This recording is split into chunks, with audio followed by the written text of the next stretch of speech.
Hello, my friend. Today I will tell you another long-forgotten legend. Close your eyes and let the magic transport you to Middle-earth. Our journey begins.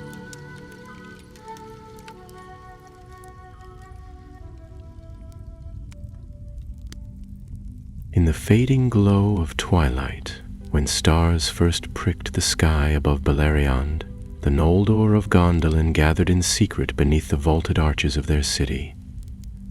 Among them stood Elendor, a young craftsman whose eyes shimmered like moonlight upon steel.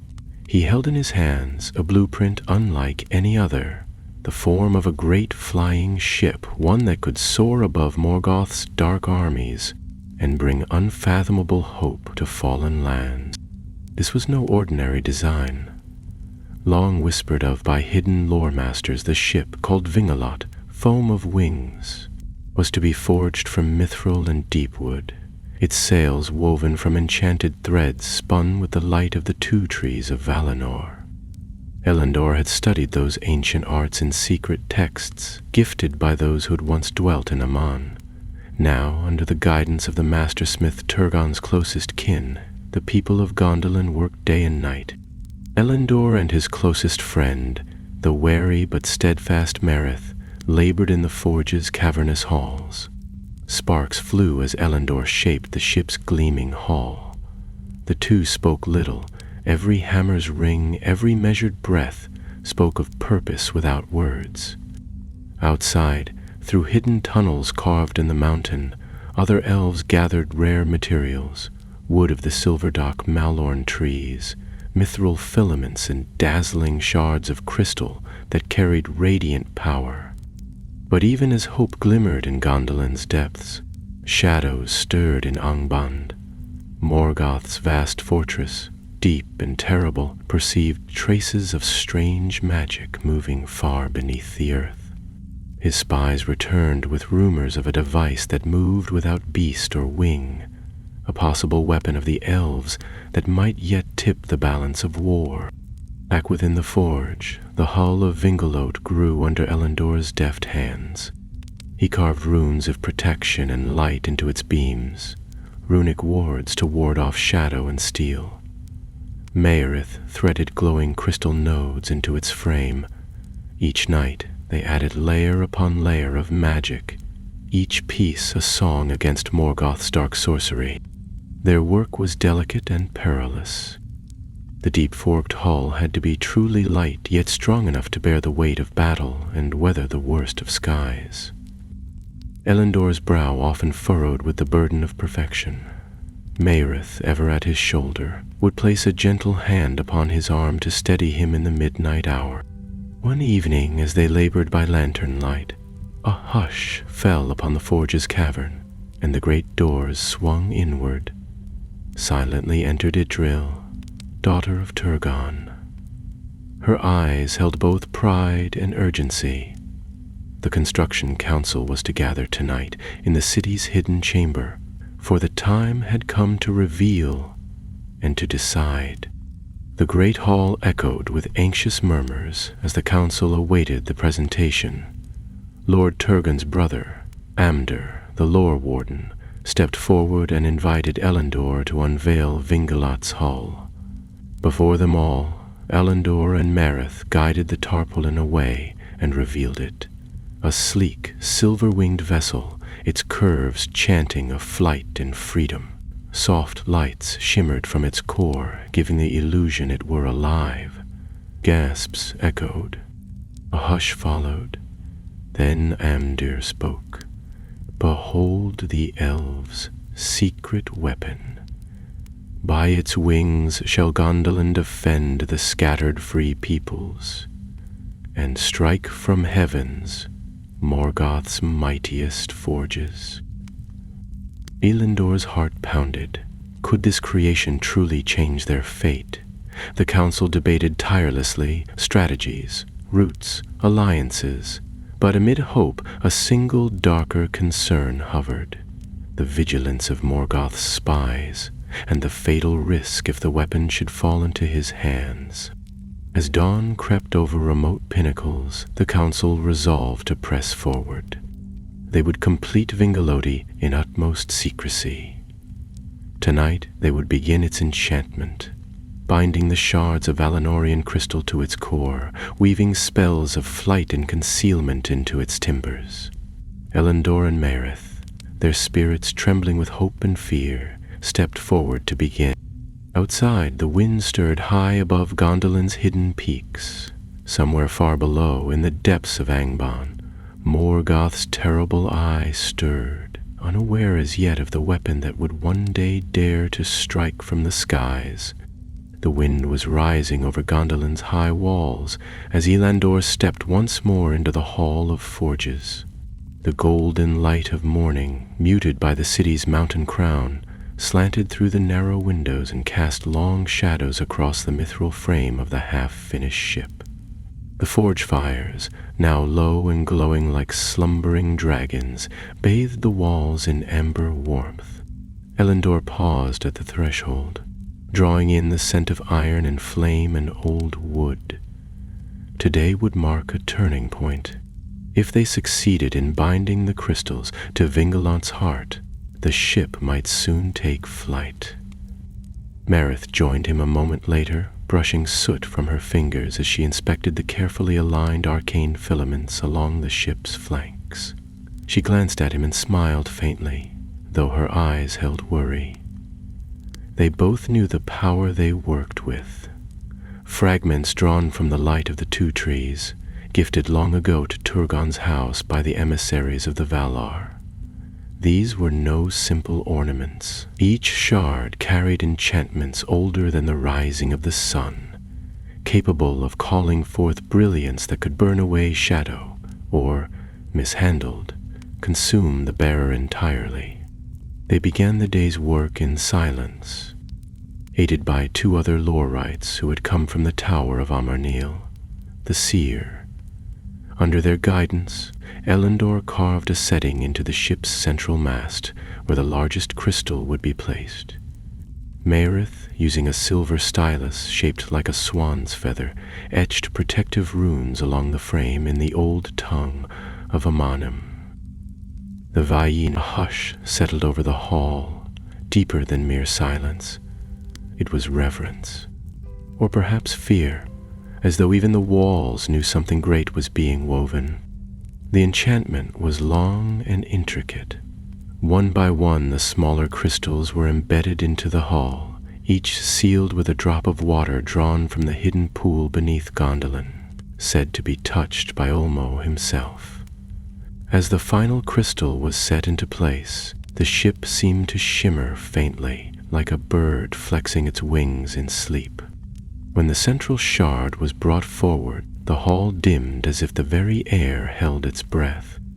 The crystal glowed faintly blue, pulsing in rhythm with the heartbeats of those who stood near. It was old, older than any living elf, and it had not been used in this world since the time of the trees. As Elenor stepped forward to place it into its mount, a sudden chill swept the hall. The crystal flared bright, then settled, as though recognizing the hands that bore it. Soft hum filled the chamber, not a sound exactly, but a vibration, a song that was felt more than heard. The ship stirred, its sails, still furled and incomplete, lifted gently, as if caught by a breeze no one else could feel. The watchers gasped, some stepping back in awe or fear. The enchantment had taken hold. Vingaloda was awake. The moment passed, and all eyes turned to Amdir, who stood solemn and still by the door. "It is done," he said. "The heart of the ship beats, but now we must guard it well, for should Morgoth catch wind of this, he will unleash every shadow in his command to destroy it." And even as he spoke, far to the north, the first tendrils of doom were already moving. In the desolate lands beyond the Eredin Grin, in the black fortress of Angband, Morgoth brooded upon his throne. His spies, lesser spirits twisted into shapes of crows and bats, had brought strange reports. A presence of ancient light, moving faintly through the earth, as if something buried had begun to stir. Morgoth, ever suspicious, dispatched his lieutenants to investigate.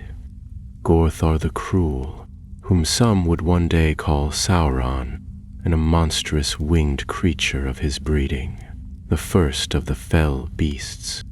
"Fly south," he hissed to them. "Find the source of this light. If it is of Valinor, burn it. If it is of Elves, crush it." The creature spread its vast wings and vanished into the storm-ridden sky, its shriek echoing like a tear in the world. Back in Gondolin, the council reconvened in haste. Idril stood before the assembly, tall and bright-eyed, her voice calm but urgent. "We must act now. The ship cannot remain hidden forever. We must test its flight, and soon." "But to fly it now," argued Lord Penlod, "is to risk drawing every eye upon us." "Better to fly and flee," Idril countered, "than to be found with it unprepared." Elendor listened in silence. He knew they had only days, perhaps hours, before the sky itself turned against them. That night he and Marith returned to the forge and sealed the ship's core, whispering the final incantations that would bind the ship to its chosen pilot. When at last the runes burned steady with pale golden light, they stepped back. Marith touched the prow gently. "It feels alive." "It is," Elendor said, "and now we must keep it so." As the forge doors closed behind them, high above the mountains, a shadow passed over the moon. Something terrible was coming. The race had begun. The first signs of danger came not with fire or war cries, but with silence. Strange silence, thick and watchful, began to descend on the eastern skies above Gondolin's secret borders. Scouts sent into the valleys beneath the Crisegrim Mountains reported missing birds. Eerie stillness and strange markings scorched into the snow. Marks shaped like claws, but longer than any beast born in Middle-earth. By the time word reached Turgon's court, unease had settled across the city like a veil. In the Hall of Forges, Elendor and Marith worked with frantic purpose. The wings of Vingelot, long planned but still incomplete, now had to be crafted in haste. Made not from wood or metal alone, the wings were to be laced with light thread, a near-invisible fiber spun from star silk and Galathilian leaf. The white tree of Tyrion, whose seeds had come to Middle-earth with Finarfin's kin. Every strand shimmered faintly when touched, a reflection of the lost light of Telperion. Working by lantern and starlight, the pair wove the fibers into a frame of curved mithril, casting the shape of wings that could unfold like petals of silver fire. Marith moved with quiet precision, her hands deft as she fastened the final clasp along the keel. "This will make her fly," she whispered, as if afraid to break the spell. "But not without power. The sky will resist her. The winds are no friends of ours now." "We have the crystals," Elendor said, though his tone was weary. "They'll guide her, I hope." That hope was soon tested. The following night, a flicker of movement was spotted above the mountains. A black shape wheeled in the clouds, too large to be bird or bat. It circled without sound, then vanished. By morning, one of the outer watchtowers, built atop a cliff to monitor the eastern passes, was found empty. The guards gone without trace. No blood, no struggle. Only scorch marks on the stone and a lingering stench like burnt iron. At council, the news struck hard. Turgon's face remained stern, unreadable, but his fingers drummed the table in thought. Idril stood beside him, her hand resting lightly on a parchment map. "We cannot delay," she said. "Whatever hunts us draws near. Vingalot must take flight soon, or be destroyed on the ground." Some protested. Lord Elamikill urged delay, citing the need to finish the weaponry, the arc-bows and fire lances designed to be mounted on the ship's flanks. But Elandor rose and spoke plainly. "Every hour we delay is another hour Morgoth's servant draws closer.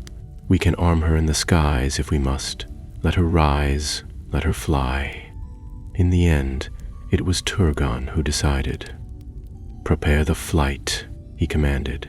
"Choose a crew, and do it quietly.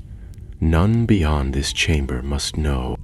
That evening, the stars hung low and cold over Gondolin, and preparations began in secret. The ship was moved under heavy cloths to a larger hangar built near the city's southern cliffs. Only a handful of elves knew the path, and fewer still the purpose. Elandor, Maerith, and Idril herself oversaw every detail, loading the core crystals, calibrating the helm staff, securing the tether locks and balance lines. Every movement was swift, deliberate. Fear had sharpened them all, but even with secrecy, danger slipped in unnoticed.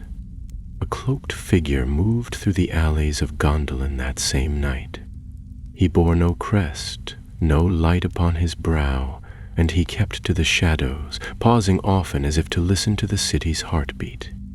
His name was Kerdal, once a scholar in the House of the Harp, now little spoken of. In secret he had long grown bitter, jealous of those who had risen in favor while he remained among scrolls and dust. In his envy, he had turned to darker knowledge, delving into the whispers of ancient spirits who still remembered the Dark One's promises. He had heard of Vingalot. He had seen it once, half-covered, and something in it had burned at his soul. Light too pure, a vision too bright for one who had chosen shadow. That night, he left Gondolin through a hidden passage once sealed in the days of the siege. At its mouth, he released a black bird, no creature of Arda, but a twisted thing of craft, bred from ash and pain. It flew north, swift and silent, bearing a single image burned into its mind, a silver-winged ship, glowing faintly with the light of the lost trees. In the days that followed, the city remained unaware of the betrayal. The ship neared completion, and the crew was chosen. Elves of courage and skill, archers and lore masters, healers and wind riders trained in the old ways. Idril, though daughter of the king, insisted on flying with them, and none dared refuse her. Elendor, though young, was named captain by the council's decree. None knew the vessel as he did, and Maerith, his equal in craft and calm, was to serve as second and guide. Together they stood beneath the ship's prow one evening as the final sail was unfurled. It shimmered like moonlight caught in wind. Elendor turned to her. "We leave tomorrow, at dawn." Maerith nodded. "Then tonight we sleep as dreamers, for in the morning we fly." And high above, beyond the circling clouds, something stirred, wings of fire and shadow drawn now by the traitor's gift. The hunt had begun in earnest. The dawn that broke over Gondolin was pale and shrouded in mist. A low gray fog curled along the mountain paths, clinging to stone and tree as if trying to delay the day itself. The hidden city stirred quietly, unaware that beneath its southern cliffs, a vessel born of ancient craft and desperate hope was preparing to defy the sky. Vingalot stood ready. Her hull gleamed softly in the half-light, silver-etched with golden runes that seemed to glow with their own breath. The wings, now fully extended, curved like the arms of a swan preparing to soar, each line of their structure taut and balanced. The sails, woven from star thread, shimmered as though they caught light from a realm far beyond Arda. Elendor paced the narrow walkway leading to the helm, his eyes steady but shadowed with worry. He had slept little. His dreams had been filled with visions of fire in the skies, of shadows reaching for the ship's wings, of voices whispering his name in cold, dead tongues. He had risen before the bells of morning and checked every line of enchantment himself, ensuring the ship would hold when the sky resisted. Marith arrived with Idril and the rest of the chosen crew. There were 12 in all, bowmen from the House of the Wing, a healer from the Fountain, 2 windgeicks trained to navigate the upper airs, and a lore mistress who had once served in the Tower of the King. Each bore a look of resolve, and each carried a small charm bound with Idril's own blessing, a token for protection and remembrance. A token for protection and remembrance. Turgon did not come to the launch, though none expected he would. Instead, a sealed letter was delivered to Elandor just before departure. It bore the king's crest and a single line in Tengwar script. Fly swift, child of Gondolin. Fly unseen or not at all. By the hour of the 3rd bell, the moorings were released. Elendor stood at the helm, his hands upon the twin levers that would channel power from the crystal core to the wings. Marith took her place at the guidance staff, a polished length of silverwood inlaid with obsidian runes. The lore mistress began the chant, her voice soft and melodic, each word a key unlocking the enchantments that lay dormant in the ship's frame. The air grew warmer. The ship shuddered once, twice, then rose slowly as though uncertain of its purpose. Elendor felt the pull, gravity's grip weakening, the ship's own life pushing back. The sails caught nothing, but still they billowed, responding to winds only the vessel could feel. Then, with a soft lurch and a sound like a distant chime, Vingalot left the earth. Gondolin fell away beneath them, its towers shrinking to slender spears of light and stone. The valley opened wide, and the clouds parted to reveal the snow-dusted peaks of the Icoriath. The ship rose steadily, her wings adjusting with small, graceful shifts. Gasps echoed among the crew as the world unfolded below them, and the wind became music. Elendor did not allow himself a smile. Not yet. They were flying, yes, but they were not yet safe. He turned to Marith. Set course east, over the Vale of Sirion. We'll follow the river's bend until we reach the ancient forests near Doriath's shadow. If we're seen, we vanish into the mists. And if we're followed, Marith asked, though she already knew the answer, then we show them what the ship can do. But even as he spoke, a sound drifted from behind them, a high, distant cry, like stones screaming against the sky. Every head turned. Far to the north, a dark speck moved swiftly across the clouds. It flapped once, sending tremors through the air, and grew larger with terrifying speed. It had found them. The fell beast, sent by Morgoth, now bore down upon them with wings like torn thunderclouds and eyes of burning coal. At its back clung a rider clad in blackened mail, his face hidden beneath a helm shaped like a serpent's skull. In his gauntlet, he held a staff that pulsed with cruel red light. "Brace for pursuit," Elendor called. "Do not engage unless ordered." Vingalot climbed higher, faster than any eagle, but the creature gained on them. Its wings beat with unnatural power, and it rode the wind as if born from it. Arrows would be useless at this range. Fire would only anger it. They needed speed, altitude, invisibility, all the gifts the ship had been designed to wield. "Marith," Elendor shouted, "unleash the shroud." She did not hesitate. With a twist of her staff, she struck the side panel that controlled the light-weave enchantment. The sails flared bright, then faded into mist. One by one, the ship's lines blurred, edges dissolving, until the vessel seemed to vanish into the sky itself. The beast shrieked, enraged.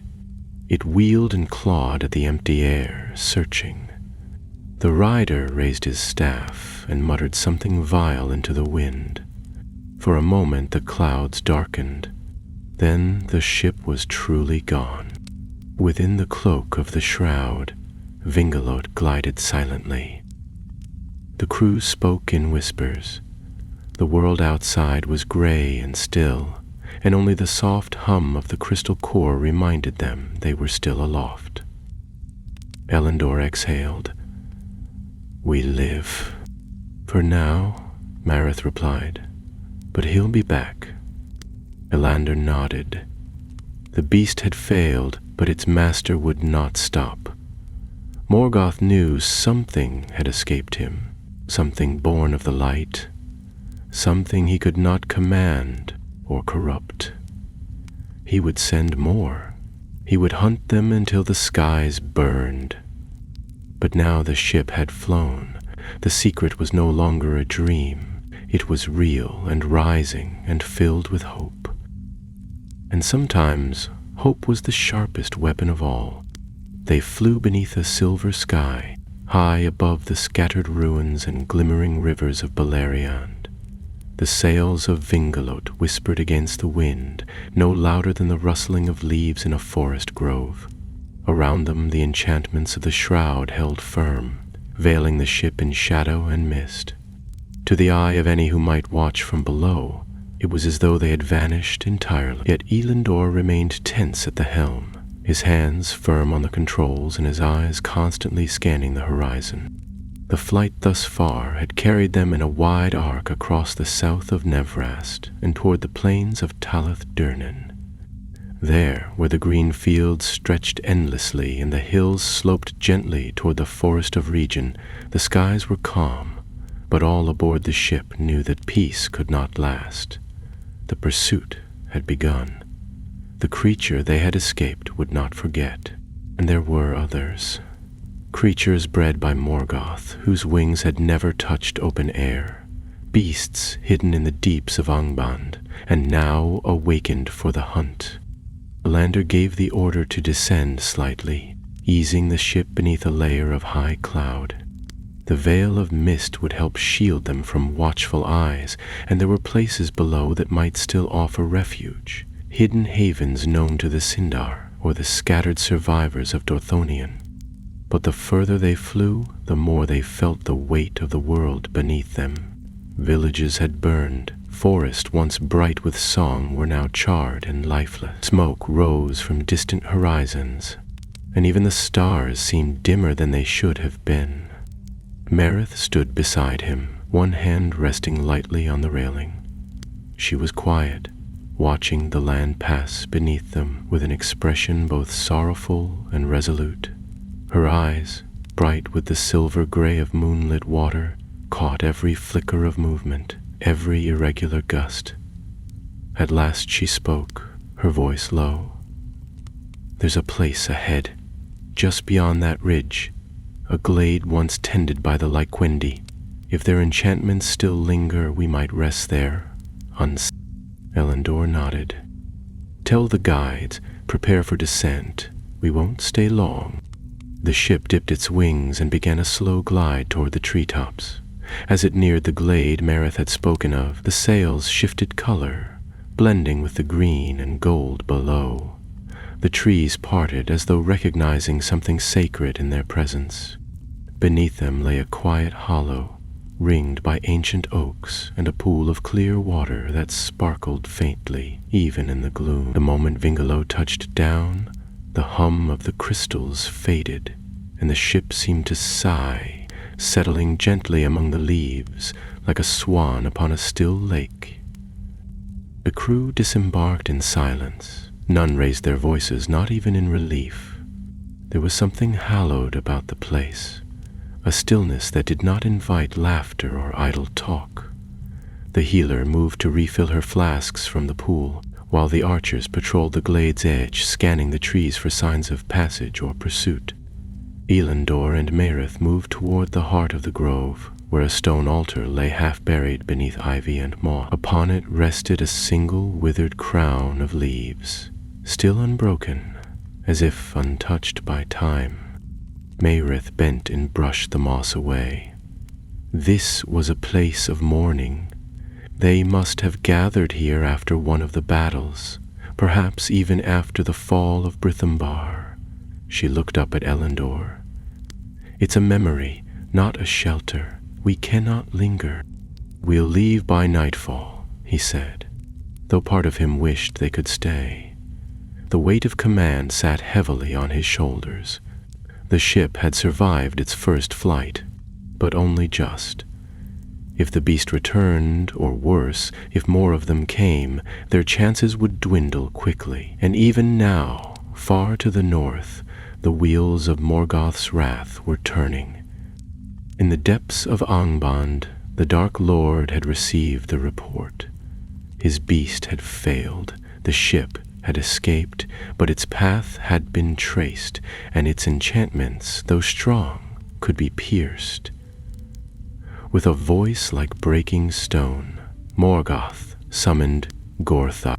The servant came, cloaked in smoke, his eyes gleaming beneath the hood.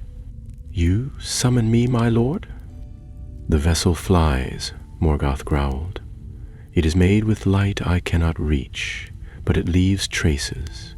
Find it, break it, burn the skies if you must." Gorthor bowed, and when he rose, a thin smile curved his lips. "As you command." That very night, as Vingaloti rose once more from the glade and slipped back into the veil of cloud, something stirred far behind them. The wind shifted. A darkness darker than shadow moved across the land, and far in the distance, the sky flickered with unnatural lightning. Aboard the ship, none could sleep. The crew worked in shifts, watching the skies and maintaining the enchantments. The lore mistress spent long hours in trance, speaking softly to the crystals and whispering the ancient songs that kept their power bound. Elendor remained at the helm, though his eyes had grown heavy and his hands trembled slightly from strain. Merith brought him a drink of clear water and pressed it into his hands without a word. "How much further can we fly?" he asked at last, his voice quiet.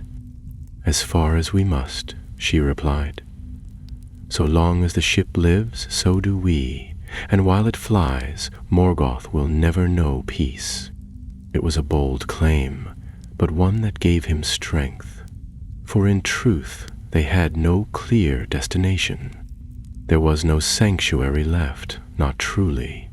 Their only hope was to keep moving, to strike when they could, and to carry word to others that resistance had not yet died. Vingaloti was more than a weapon. She was a sign that light still burned, even in the deepest dark. And far ahead, beyond the curve of the world, the stars waited. The storm came without warning. One moment the skies ahead were clear, lit faintly by the stars and the moon's pale arc, and the next they were black, split by flashes of violet lightning that laced the heavens like cracks in glass. Vingaloti shuddered as the winds rose, fierce and unnatural, a gusting howl that seemed to claw at the sails as though trying to tear the ship from the sky itself. Elendor tightened his grip on the helm, leaning into the lurching motion of the deck as the vessel bucked and pitched. The enchantments meant to keep the ship steady in such winds flickered uncertainly, like candlelight caught in a gale. Merith, eyes sharp with focus, moved swiftly across the command panel, adjusting the ether lines that threaded the crystal core to the wings. Behind them, the crew scrambled into position. The archers lashed themselves to the railings. The healer braced herself beside the crystal well, whispering a quiet prayer that was lost in the thunder. "This isn't natural," Mayrith said tightly, her voice barely audible over the roar of the wind. "No storm forms this fast. This was sent." Elanu nodded grimly. Gorthor. The name hung between them like a blade. If it was true, and in their hearts they both knew it was, then they were not merely pursued by beasts of wing and claw. They were hunted by sorcery, by one of Morgoth's greatest servants, who could twist the elements themselves into weapons. The ship dipped violently as a gust struck from the side. The left wing creaked, its mithril bones groaning under pressure. One of the crystal veins sparked, and Mayrith darted forward to stabilize it, her hands glowing faintly with the magic she summoned to bind the energy. The ship leveled, just barely. "We need to climb," she called. "The air's thinner above the storm. If we can reach it, we might outrun his power." Elanador didn't hesitate. He pulled the helm levers upward and the ship tilted, its prow rising toward the sky. The engines, the enchanted hearts of Vingalati's design, sang a low rising note as they poured power into the wings. The stars, blurred and trembling through the storm's veil, grew closer. But so did the darkness. Behind them, within the churning mass of cloud, a shape emerged. It was not the winged beast from before, though it shared its hunger.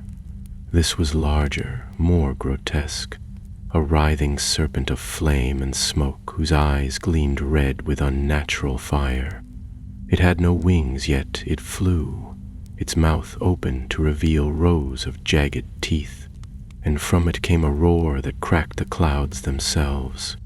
The crew cried out as the ship jolted. Eleanor forced it higher, pushing the vessel beyond its usual limits. The frame groaned in protest. Sparks leapt from the core, and one of the rear sails tore along its edge. Mayrith worked furiously, calling to the wind guides to adjust the flow lines. Then the creature struck. It slammed into the lower keel with a crash like thunder, shaking the entire vessel. One of the archers was thrown from his post, caught only by his harness, and the rear rudder spun wildly. The ship tilted hard to starboard, and the glade's serene memory vanished beneath the fury of the sky. Elendor gritted his teeth, forcing the helm back into alignment. "We need to fight back. Can the bows reach it?" "Too close," Marith shouted. "We need more height." "Then we climb." And so they climbed, higher and higher, into the thin air where the stars danced faintly and breath came with effort. The creature followed, roaring in rage, but began to slow. Whatever magic had birthed it, it was not made for the upper airs. Its form flickered, thinning at the edges. Flames sputtered where once they blazed. At last, as Vingaloti broke free of the storm's crown, the sky opened once more. Moonlight bathed the ship in silver, and the creature gave one final cry before vanishing into the clouds below. Whether destroyed or merely dismissed, none could say. The silence that followed was complete. No wind, no voice. Only the quiet thrum of the ship's heart and the heavy breathing of the crew. Elendor slumped slightly, still at the helm. Mayrith came to his side, brushing sweat and soot from her brow. "We lost a panel," she said. "2 lines severed. The left etherwing is damaged, but we can stabilize it. Anyone hurt?"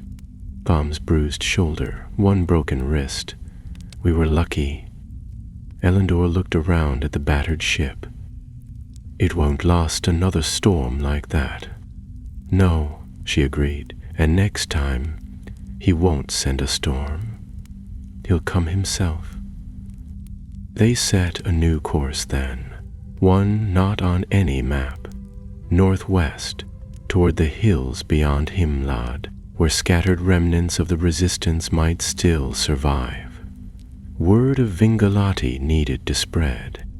Others needed to know that the skies were no longer Morgoth's alone.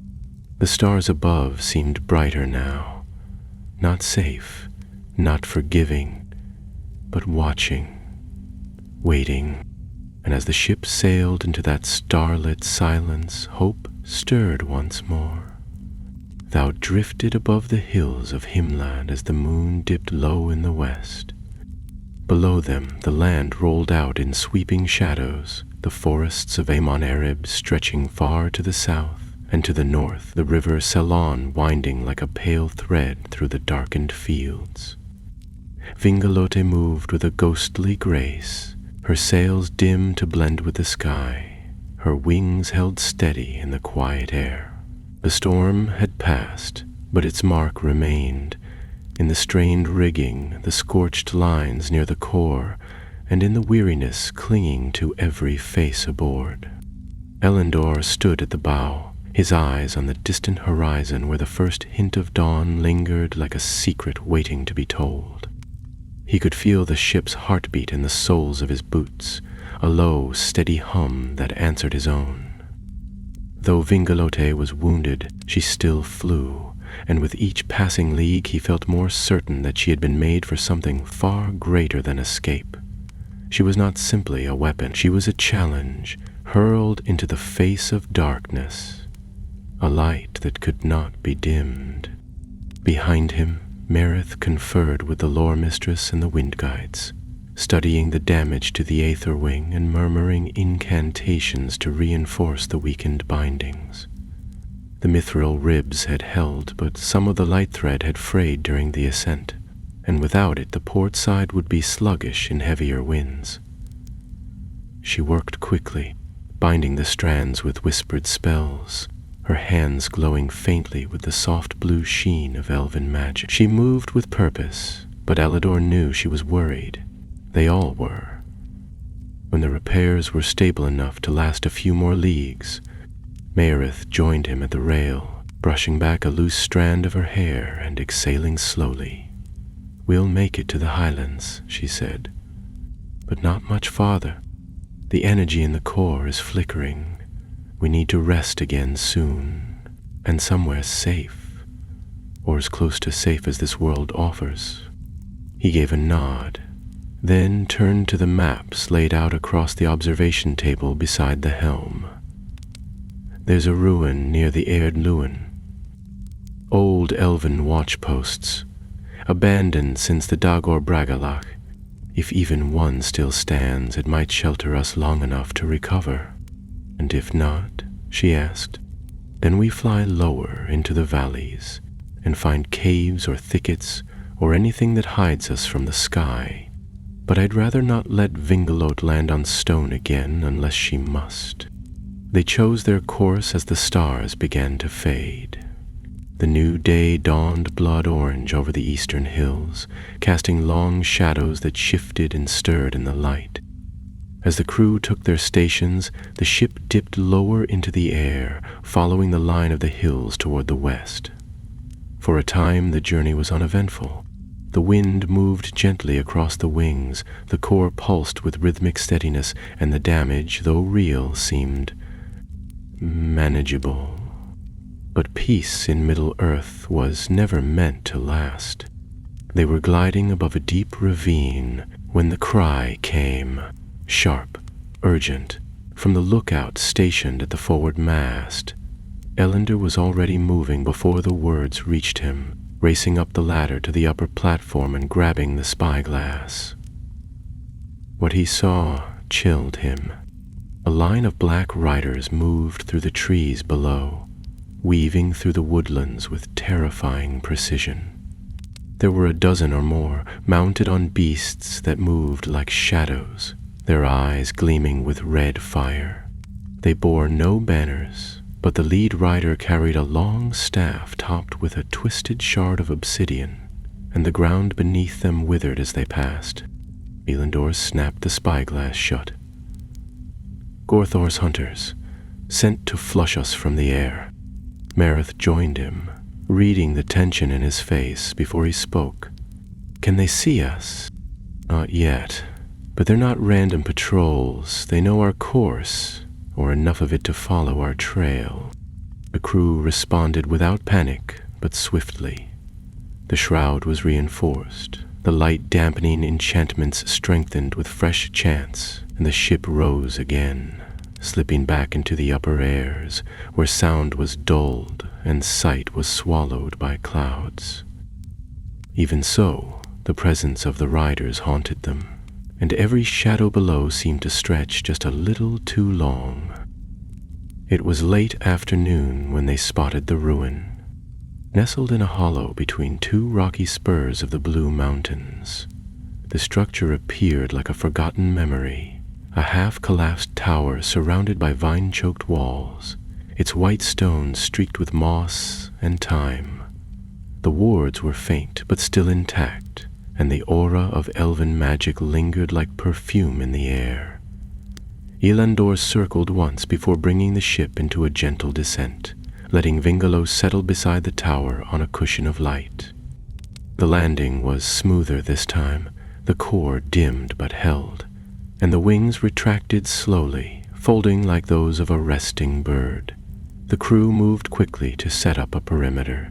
The archers took watch in the trees, while the lore mistress and healer examined the ruin for any lingering traps or buried wards. Mareth and Elandor entered the tower last, stepping through a shattered doorway into a hall filled with dust and echoes. Once this had been a place of song and vigilance. Carvings of stars and ships still adorned the walls, though many had crumpled. At the far end stood a dais with a pedestal, and upon it a broken globe of glass. When Mareth touched it, a light stirred within, dim and flickering. "It remembers," she whispered. "The stars, the sky. It watched once, and maybe it still watches." Elandor stood beside her, staring out through a narrow window at the distant haze. Somewhere beyond those hills, Morgoth waited. His reach had grown long. His eyes turned upward now, searching for the one thing he could neither corrupt nor crush. But the ship still flew. The light still burned, and tomorrow they would fly again. Night in the ruin brought an uneasy stillness. Though the ancient wards shimmered faintly, and the tower's broken stones offered a semblance of shelter, none aboard Vingalot truly slept.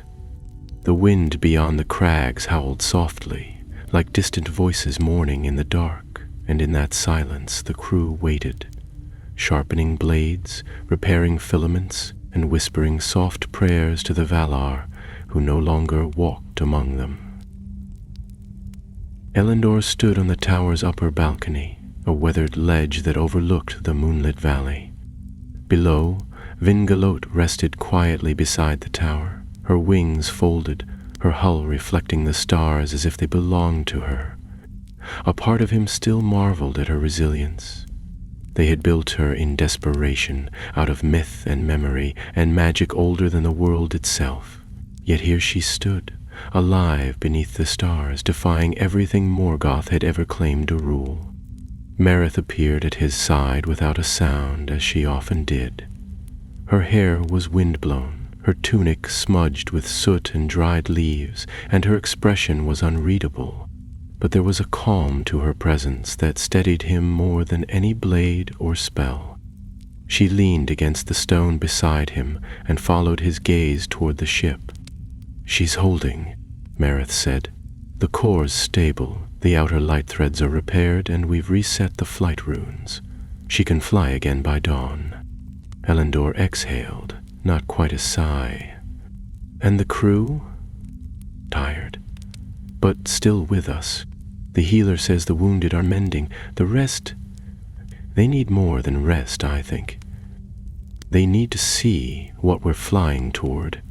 A purpose, a future. That's what we're trying to build." Mareth didn't answer right away. Instead, she reached into the satchel at her side and withdrew a folded scrap of parchment. She handed it to Elandor, and he opened it beneath the moonlight. It was a map, not drawn in ink, but stitched in golden thread upon fine cloth. It showed the western coasts, the sea beyond Balor, and a mark that glowed faintly near the Isle of Tol Morwen. "I found it in the ruin," Marith said, "hidden beneath the pedestal. The threads are enchanted. This was made after the fall of Brithambar, but before the ruin of Nargothrond. Someone still believed there was hope across the sea." Elendor studied the glowing mark. A beacon? Maybe. Or a promise. "I think it's where they meant to flee, before the darkness grew too strong." He folded the cloth carefully and tucked it inside his cloak. "Then perhaps we should go there. You think it's real? Think it's worth the risk? If there's anything left, some ancient harbor, a hidden stronghold, we could use it as a refuge or a weapon."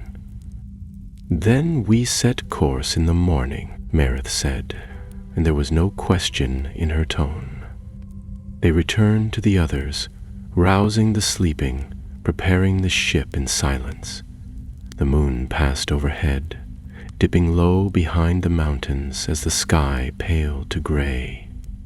No horns sounded, no alarms rang, yet all aboard felt the shift in the air, the tension of a world holding its breath. At first light, Vingalot rose again, her wings unfurled with soft grace, her hull gleaming in the dawn. She rose like a breath of wind, silent and steady, and turned westward toward the sea. Below, the ruined tower shrank into shadow, and the hills fell away behind them. They flew above the river Narog, following its ancient course, and as the morning deepened, the clouds parted to reveal the sun at last, a pale disk, weary but enduring. For a time, the flight was peaceful. The sky opened, the winds were kind, and the land below, though scarred by war, shimmered with morning dew. The crew took turns at the rails, watching the world slide by beneath them. Some wept quietly, others sang. For many it was the first time they had seen the world from such heights, and it reminded them of all they had lost and all they still fought for. But peace, as ever, could not endure. It was near midday when the lookout cried out. From the north, swift and low, came a shape like a thunderbolt, slicing the air with unnatural speed. It was no beast, no winged creature of flesh. It was a thing of iron and fire, forged in Angaban's deepest forges. A hunter construct, sent by Gorthor himself. Its body was long and serpent-like, segmented and covered in plates of dark metal. At its core pulsed a red light that burned like the heart of a dying star. Elander reacted at once, veering the ship to the left and ordering full shroud. The enchantments responded sluggishly, strained by the previous battle. The ship blurred, its outline flickering, but the construct locked onto their path and followed with relentless speed. Arrows loosed from the starboard side bounced harmlessly off its armored hide.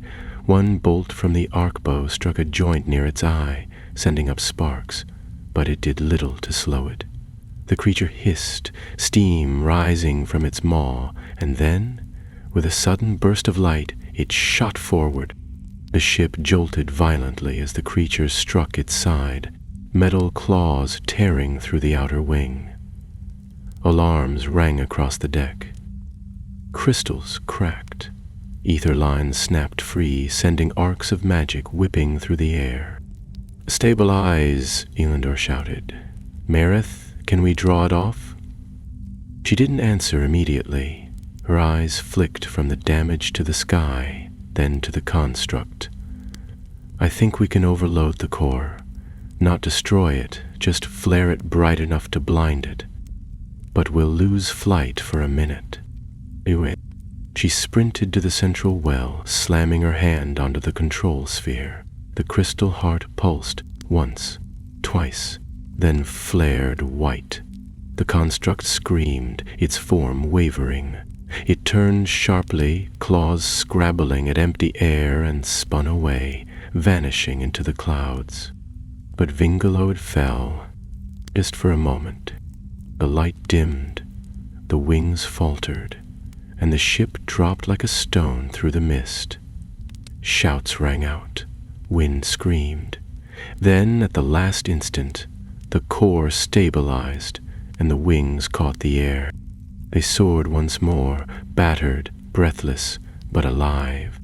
And somewhere ahead, where the sea met the sky, a promise waited. The sea came into view just past dusk. Long before the crew caught the scent of salt on the air, the clouds began to thin and the light changed, taking on the golden sheen that sometimes lingered near the coast. As Vingalode descended through the final curtain of mist, the horizon opened before them, vast and dark and glimmering, with waves that rolled like sleeping giants beneath the sky streaked with stars. None aboard had seen the sea in many weeks, and for some it had been years. They gathered along the railings as the ship banked gently westward, following the ragged coast that curved like a blade into the south. Below, cliffs broke the line of shore, jagged and black with lichen, and seabirds wheeled and called in the wind. A few fishing boats, long abandoned, drifted near the shallows, their sails tattered and hulls splintered with age. Elendor stood at the prow, staring into the wind, the map Merith had found folded in his hand.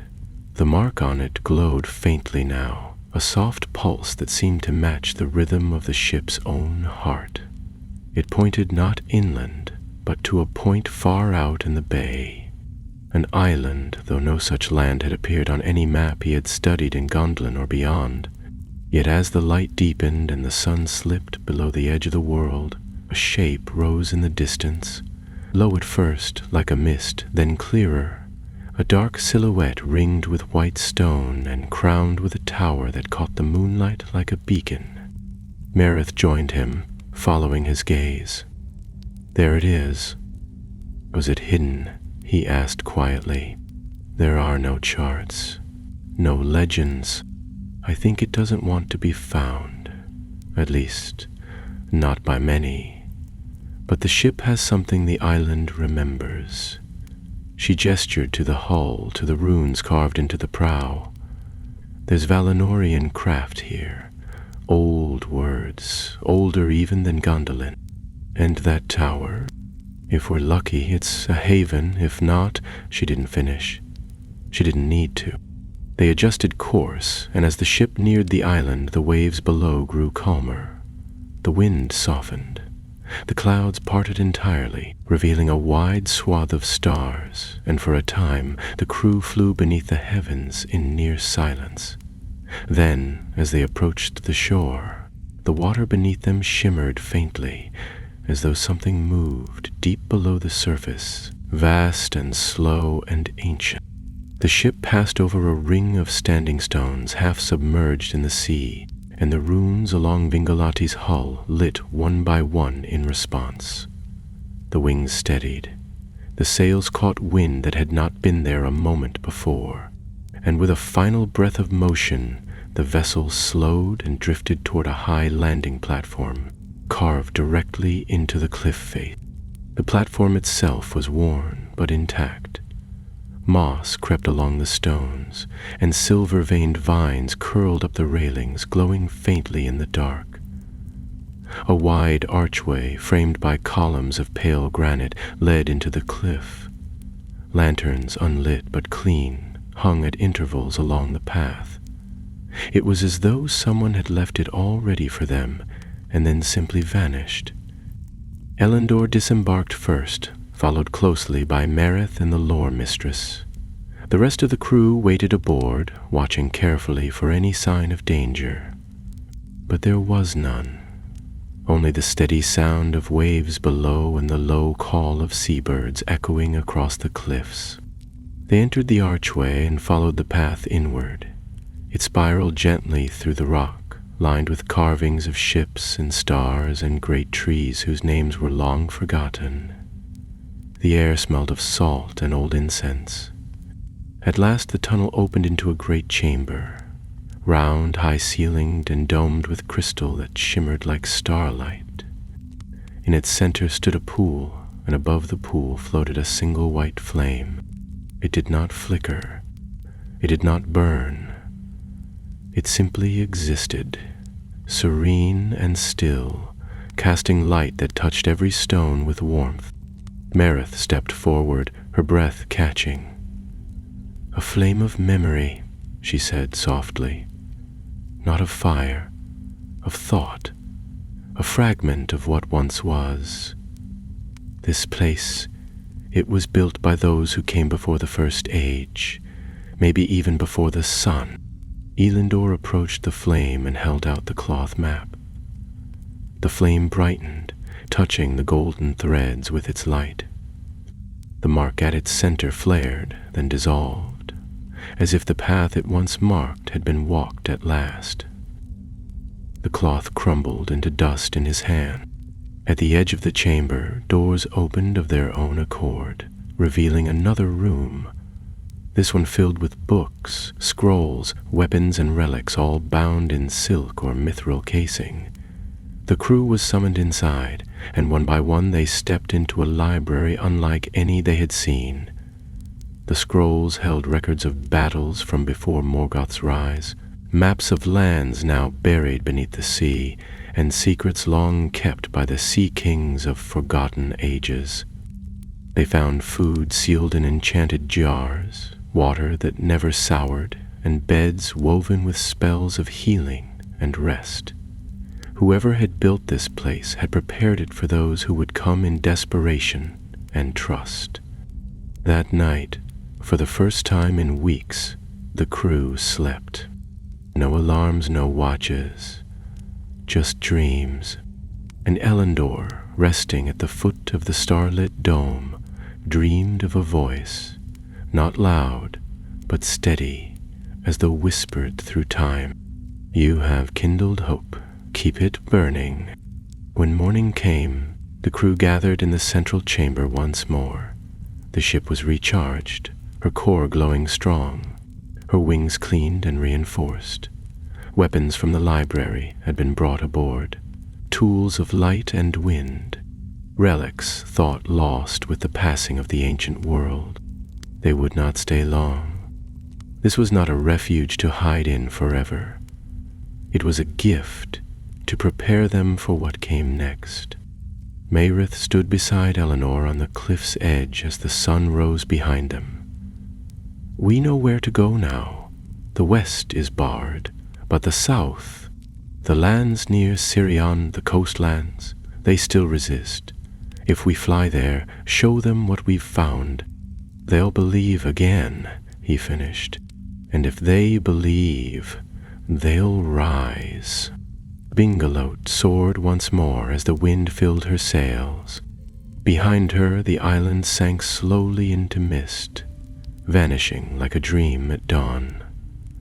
The southern coast was ablaze with golden light as Vinglote sailed once more across the sky. The island behind them faded into mist, its last echo the shimmer of starlight upon the sea. But its gifts remained. A recharged core, new weapons forged in elder days, and scrolls that revealed paths and strongholds long thought lost. The ship glided with renewed strength, her wings bright against the dawn, and all aboard moved with the quiet confidence of those who had seen something greater than fear. Elendor stood at the helm, cloaks stirring in the breeze, eyes fixed on the southern curve of the world. From the chamber of relics, they had taken more than weapons and maps. Among the scrolls was one marked with the seal of Elwi's kin, a map detailing hidden paths along the river Sirion, routes once used by the messengers of Doriath to evade Morgoth's hunters. If the knowledge still held true, there would be places yet untouched by darkness, havens where the remnants of the Elves and Edin might be gathered. Marith joined him, her steps light despite the long watch. "We'll reach the high cliffs by dusk. Beyond that, we follow the Syrian inland for a time. Have the watchers seen any movement? Nothing but birds and river fog, but the sky is clear, and that worries me more. And Alandal understood. The silence was too complete. No sign of patrols, no beasts, no scouts. Morgoth's armies rarely passed up the chance to take the coastal heights. Yet here, in a land once soaked with war, the skies had fallen still. As the day passed, they followed the river's glittering course, the banks dense with trees whose leaves gleamed silver in the sunlight. Occasionally they passed ruined outposts, watchtowers collapsed into ivy, elven bridges broken and overgrown. But none showed signs of recent battle.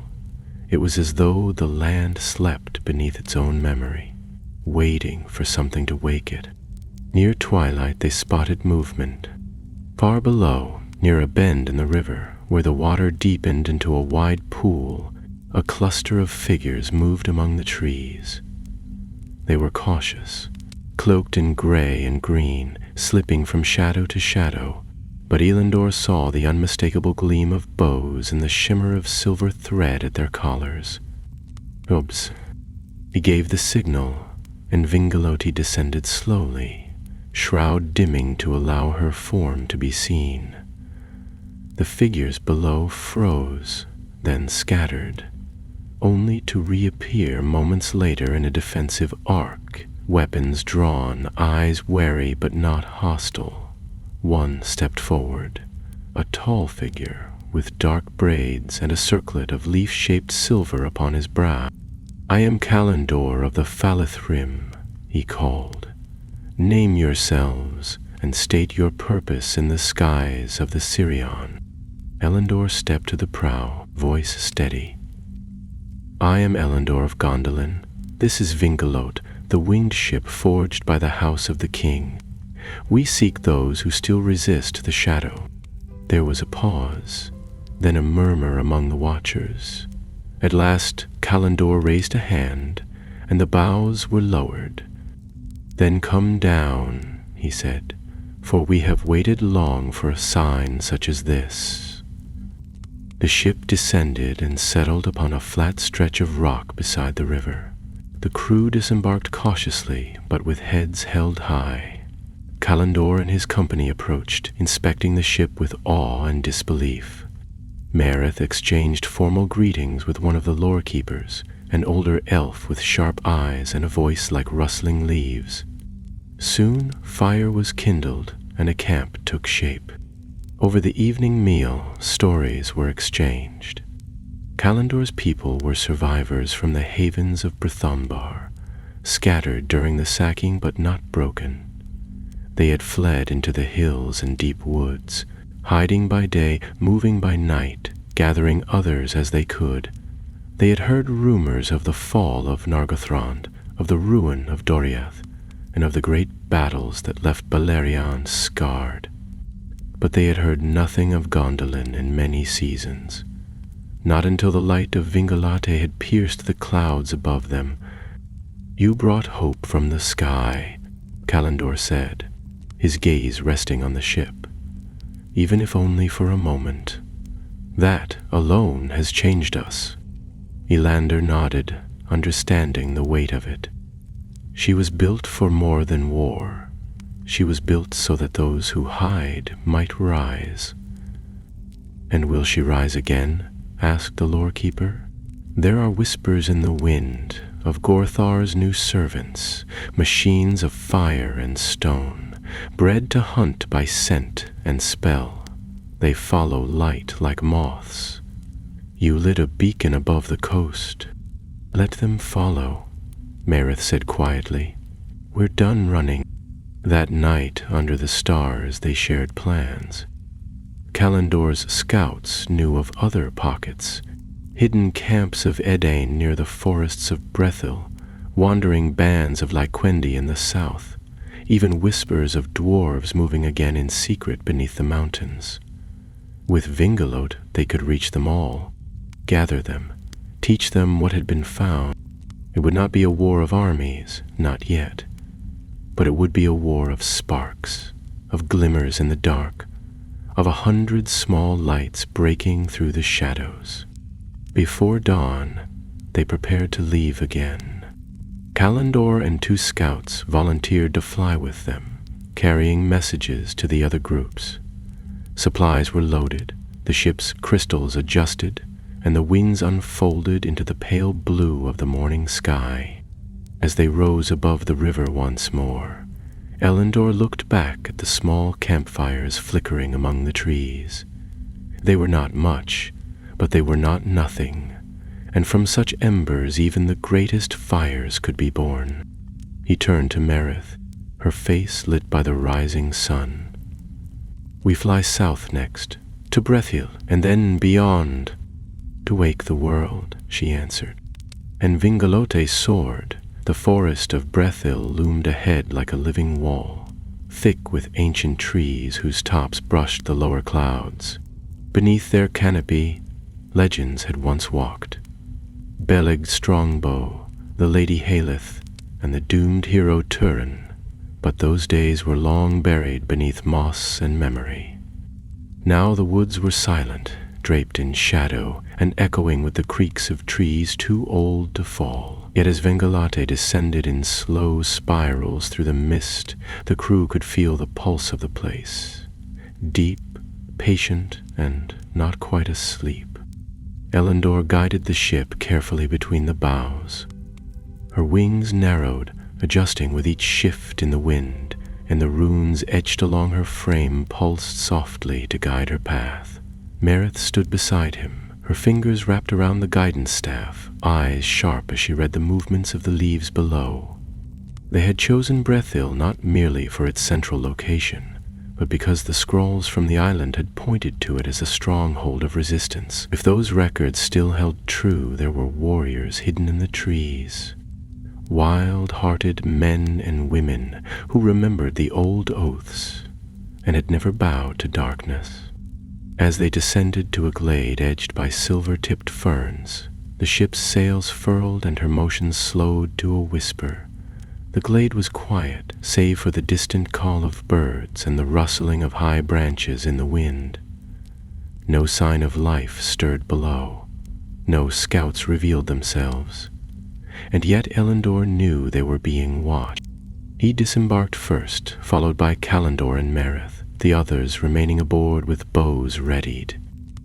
Elendor stepped into the glade with his hands open, showing he bore no weapon. "We come in peace," he called, his voice steady and sure. "We bear no flag but the light of the west." A moment passed, then another, and then, from the shadows between the trees, they came. Dozens of figures emerged, cloaked, armed, silent. Some wore the remnants of Númenórean armor, others simple leathers marked with the sigil of the House of Haleth. At their head walked a tall woman clad in dark green, her gray hair braided with feathers and bone, her eyes keen as a hawk's. "You speak of peace, yet you fly a weapon of the skies," she said. "I've seen one like it burn half a hill to ash." Elendor bowed his head. "There are others now. Morgoth has begun forging machines like our own, but twisted by fire and hate.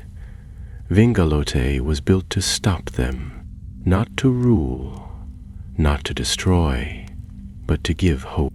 The woman studied him, then her gaze shifted to the ship behind him. "And you would give this hope freely to those who still remember who they are?" "Yes," Merith answered, "because without all of us, there's nothing left to remember." The woman nodded slowly, then raised a hand. The warriors behind her lowered their weapons. "I am Rian, last of Halef's line, and if your words are true, then come. We've waited long for a sign." They were led deeper into the forest, where ancient watchtowers still stood hidden among the trees. There, in chambers carved into living trunks and woven with branches, the resistance had built a home. It was not large, no more than 200 souls, but they were well armed, well given, and fiercely loyal. They had resisted Morgoth's incursions for years, felling his beasts, ambushing his patrols, and shielding those who fled from the north. Rhiannon and her council gathered that night to hear the full tale. They listened as Marith recounted the making of the ship, the betrayal within Gondolin, the pursuit through the skies, and the discovery of the island that had once been a beacon of the west. They studied the maps, the relics, and the weapons the ship now carried, and as the story unfolded, the room grew still, not with disbelief, but with the quiet breath of something long absent. Wonder. At last, Rhiannon rose. "You have brought us the first real hope we've known in years, not just in weapons, but in will, a will to rise, not hide. We'll send word to our kin in the south, and when you fly again, we will fly with you." By dawn, the camp had awakened to movement not seen in many seasons. Armor was mended, banners were unfurled, and from hidden caches old horns were drawn out and polished, the same that once sounded over the fields of Nerneath. Elendor stood among them, watching as warriors trained, laughed, and readied themselves for battle. Not one of them believed it would be easy, but for the first time, they believed it was possible. On the second day, scouts returned from the eastern edge of the forest, breathless and pale. Something had entered the wood. A dark shape, large and low to the ground, moving with unnatural speed. It left no tracks, but birds and beasts fled before it. Whatever it was, it did not belong to this world. Elendor gathered the crew at once. "It's a construct," he said, "like the one that struck us before, but stronger. Gorthaur is hunting again. We can't draw it into the forest," Marith warned. "Too many lives, too many children. Then we meet it in the skies." Vingaloti rose before midday, her hull gleaming, her wings fully restored. This time, she flew not alone. 2 riders from Brethil joined them, mounted on swift, hawk-like gliders crafted from old wood and wind runes. They were light, unarmored, and fast. Scouts more than fighters, but their presence made the message clear. The skies were no longer Morgoth's alone. As they rose above the trees, the construct came into view. Black and red, armored like a beetle, with a single eye glowing at its center. It moved with a horrible grace, powered by whatever dark force Morgoth had bound into its frame. Elendor gave the order, and Vingalot dived. The battle that followed was swift and fierce. Arrows struck sparks from the construct's sides. The new weapons, blades of wind and fire, hurled from the ship's ports, found purchase in its joints. It howled, shrieked, and turned skyward to flee, but the hawk riders harried it, drawing it back toward the ship's line of fire. In the end, it fell, crashing through the trees in a thunder of flame and metal.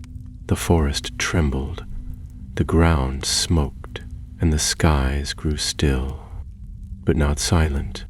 From every direction horns sounded, one from Brethil, one from the hills near Nargothrond, and one, faint but clear from the south, where the river met the sea. They were not alone. The fire had spread, and the world was waking. The horns echoed long into the twilight, their notes sweeping over the trees like a wave of memory stirring the leaves. From the deck of Vingalote, the crew stood in reverent silence, listening. Each horn call was a voice from the past, a summons from those who had endured in shadow. And though the tones were different, some clear, some mournful, some raw with urgency, they all carried one truth. The scattered were gathering. Hope, long dormant, had taken flight again. Elendor remained at the helm as night crept over the sky. The stars emerged one by one, first timid, then bright, until the heavens were ablaze with constellations that had guided the Eldar since the first songs of the world. He said nothing as the crew moved around him, checking the crystal lines and inspecting the enchanted bolts, repairing the seams on the portside wing that had stretched during the skirmish. The ship was wounded, but strong. So too were those who flew with her. Mayrith stepped onto the upper deck, a fresh scroll in her hand. Her expression was thoughtful, shaded with resolve. "The scouts from the southern ridges found something," she said, joining him. "A fortress, abandoned. They think it may have once belonged to the house of Finarfin, carved into the cliffs near the mouths of Sirion." Elendor turned to her. "Is it defensible?" "Very, and more than that.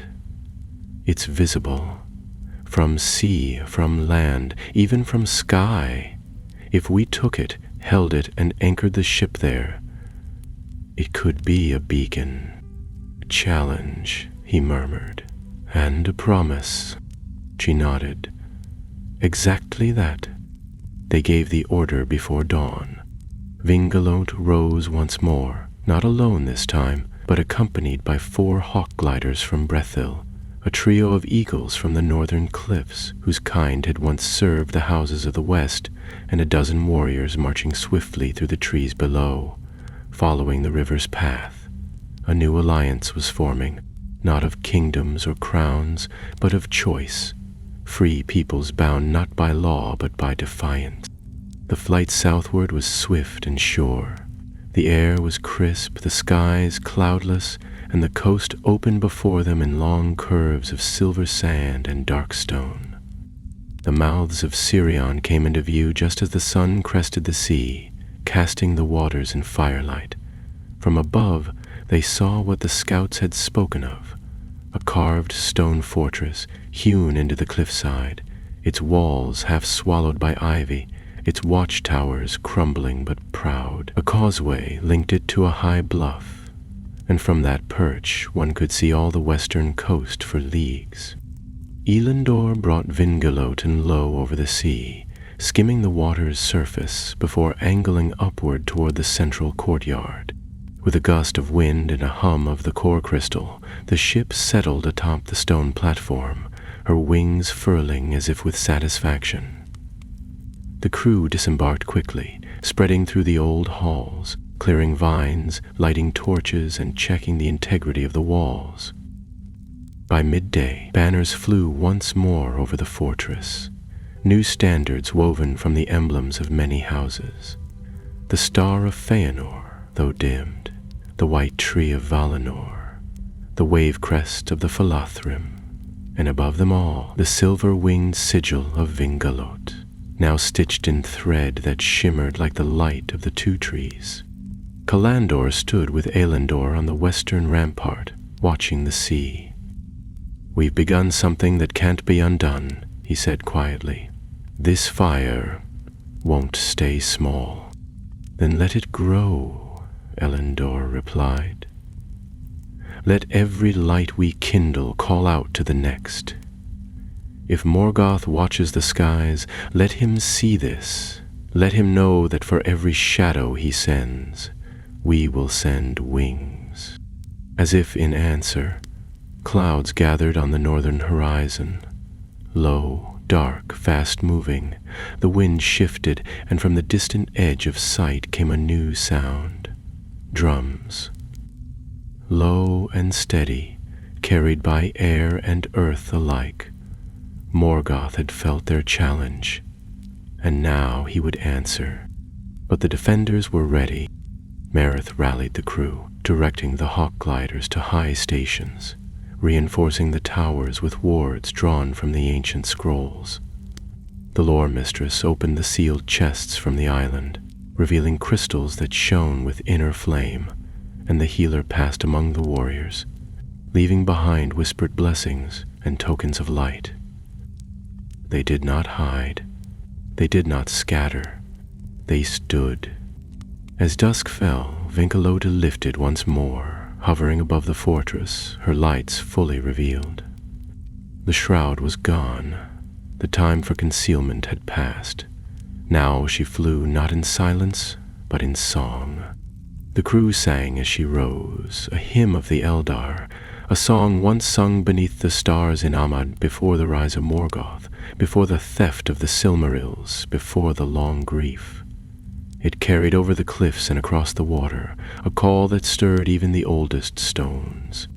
And far away, beyond mountain and plain, something ancient paused. Morgoth, bound to his throne of iron, turned his gaze westward.